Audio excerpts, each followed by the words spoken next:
veda tās uz pļaviņām, mucas krāva vagonā no Zviedrijas, citu reizi ar no pašas Vācijas.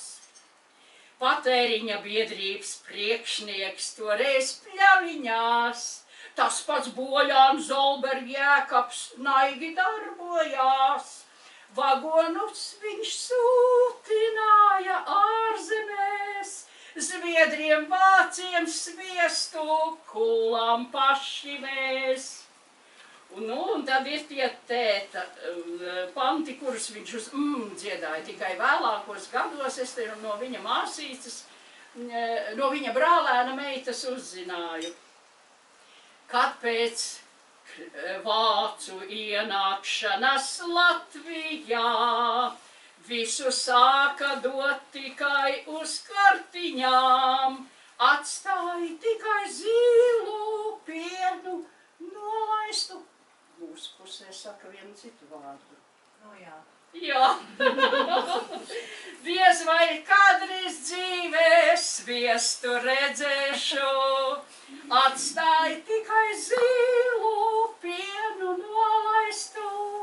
Diez vai kādreiz dzīvē sviestu redzēšu, kad pēc Krievu ienākšanas Latvijā turēt drīkst tik vienu govi kūtiņā, neēdam vairs sieru, kornu krējumu, diez vai dzīvē sviestu kādreiz redzēšu.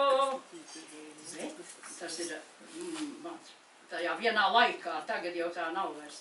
Bet pēc Latviju iestāšanās Eiropā dažam nav nevienas govs vairs kūtiņā, pārdošanās viestā izstrādājumi. Nothing special saka mūsu ministri, pārdošanās viestā izstrādājumi.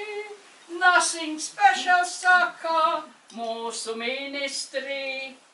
Dažam mīļie sen jau aizbraukuši tālumā, meklēt iedomāto saules koku svešumā.